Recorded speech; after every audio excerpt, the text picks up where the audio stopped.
I think we all know that there's a diversity issue within the environmental movement, conservation in general. And so for me, it's just, going to Howard and working in that space within public health.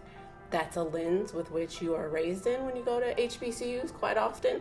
And so you walk around with that lens. So a lot of my equity work or looking at inequities came from a public health place. So looking at the differences in opportunities and resources for individuals or groups of people, and how that affected opportunities and resources for their life, or how that affected their health. And as I started to kind of move to recreation and natural spaces, started to kind of look at that lens, and you naturally see how those inequities that cause a lot of the public health issues of violence and physical activity or lack of physical activity and obesity and cancers, right, are some of the same issues that you'll see, or some of the same causes as to why people don't connect to outdoors or don't want to go outdoors or have a negative kind of relationship with the outdoors. So I started looking with that lens of opportunities and resources, and how some people can walk to a park, how some people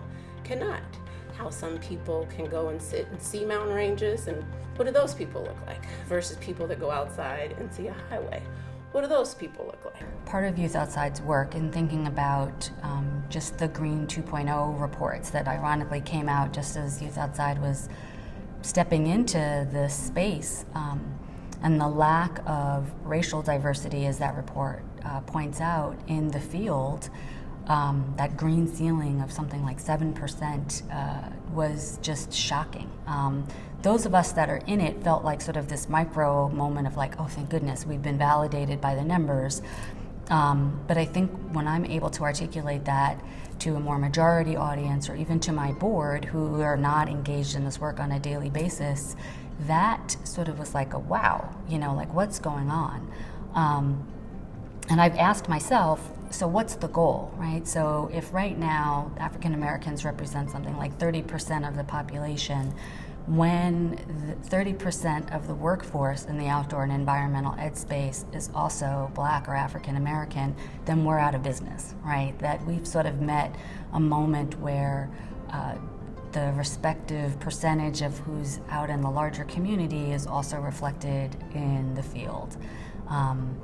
And for us, that's the work. This is not just about counting numbers or, tokenizing people. It's about what does it mean to be an inclusive movement? And also, what does it mean to be a movement that has power? It is true that people of color support environmental and climate action at higher levels than white people. It's true that our true constituency for environmental progress is a much richer mix across race, even class and education levels than what we currently comprise. And so we can't build power. We can't even figure out how to reframe environmental issues from a more multi-issue approach if we don't engage the constituency we allege to serve, which is everyone. And especially when you think about needing to focus on the people who are most impacted by the issues on which we work. There's no moral, there's no political, there's no strategic reason for us to continue to frame environments so narrowly and to engage such a small cross-section of people, especially because it's about valuing what does leadership look like, what does different kinds of smart look like, and you can know all the atmospheric gases, scientific stuff in the world, and it doesn't mean you know how to talk to a person to convey the importance of climate and why everyone should care. Had some volunteers once, and they got done teaching some kids who had come from the city and they'd never been out to a wild place before, and the tour guide came up to me afterward and said, this was really great. These kids are, very energetic, they're passionate, all this stuff, but they were so loud. And really what I want to do is I want them to enjoy nature the way I enjoy it. And so we got into a long conversation about that, because I think the future of environmental education looks differently from place to place. I think it is custom fit for specific communities. I think it will help people root themselves where they live. I think that's a very important thing for me, is that we live in a very transient society, and if environmental education can help not only spur environmental action and deliberation and civic engagement, but also help root people in place, create a more healthy place, but where the conversations are meaty and they're inclusive. I think that that's where we win. What I've seen is, and it's really understandable, there are people who have worked diligently on guidelines and parameters and things like that to establish those spaces and places within EE, and have become attached to them.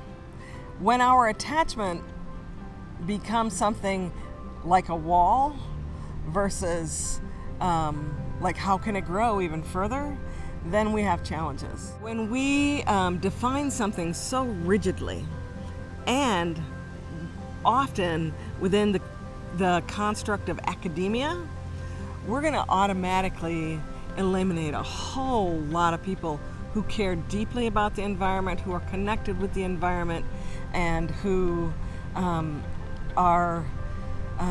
who we would be richer for having them in the environmental education sphere.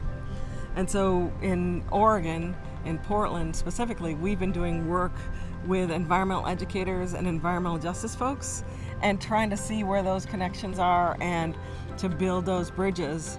And so I think that's one example of one of the places where we can try to broaden that. It'd be really awesome if EE was seen as something as inclusive, to include the traditional learning spaces, traditional ecological knowledge spaces.